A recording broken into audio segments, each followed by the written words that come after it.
and Brandon Ingram comes in with a late haymaker that nobody applauds. So, Jalen Rose, something interesting happened. There was a lot about this. It's like, well, how come this person didn't jump in, or Brandon Ingram's a real one because he tried to jump in to back up his buddy. Well, there's also this information from The Athletic. Let's take a look at what The Athletic reported. They said Rondo's girlfriend had sparked a verbal confrontation with Chris's wife in the stands, according to sources. What do you make of that information?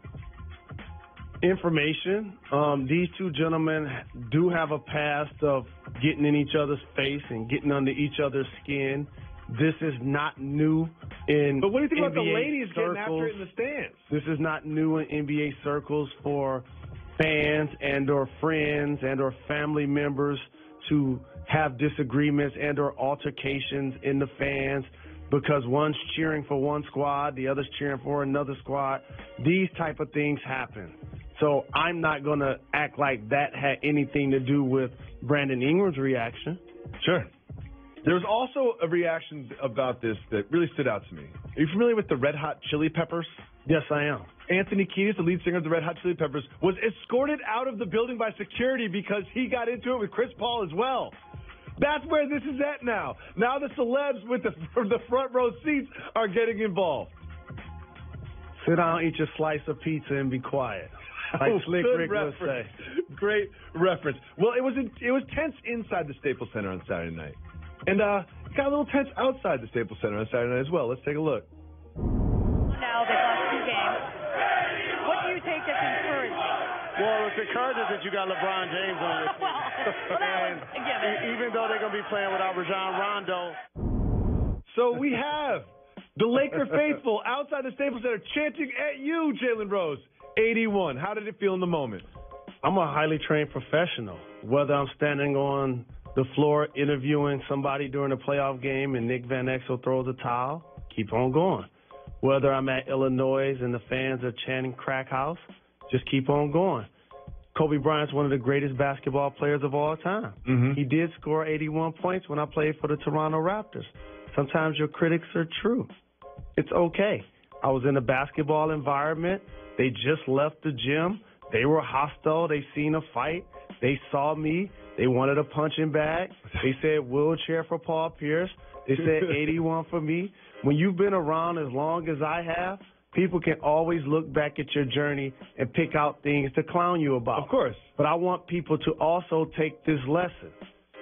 There's a reason why people want to tease you sometimes and or clown you or try to hurt your feelings.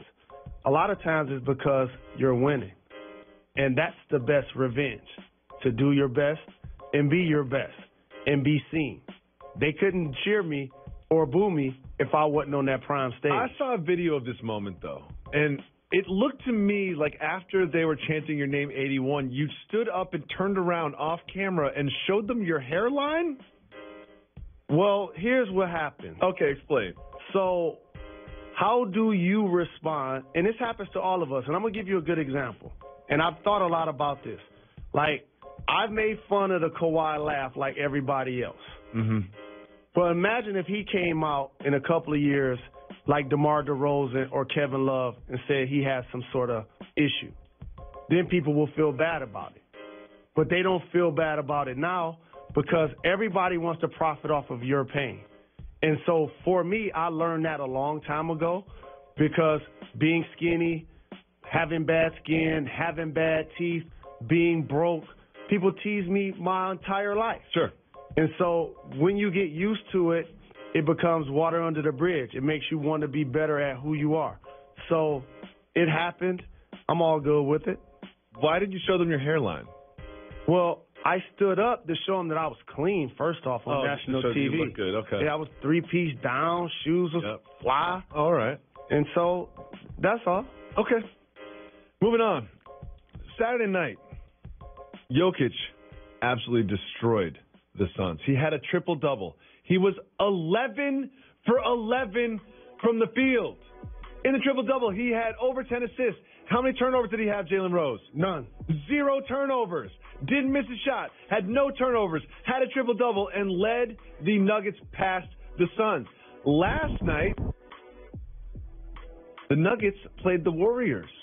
And it also came down to the very, very end. The second Warriors game that came down to a last shot, and it was Hernan Gomez's block that solidified the win against the Warriors. Do you think the Nuggets will continue the success throughout the season? For people who follow our show, they've seen that we've given love to the Nuggets, unlike a lot of national media members, because covering this game for a long time, I figured it out. A lot of times, people only pay attention to 5 teams and 10 players. They don't look deeper into the box score. And so for the Golden State when you beat the Golden State Warriors, people start to pay attention. Mm-hmm. When you put up the kind of numbers that Jokic putting up, people start to pay attention, especially the way he dominated the number 1 overall pick, Ayton. And so their starting lineup, as you pointed out, is really stout. They not only will be a playoff team, but they're going to exceed a lot of people's expectations other than ours because we've been talking about them a lot. When we come back, we will talk about every single game in the NFL that we haven't covered yet. No fan gets left behind right after this.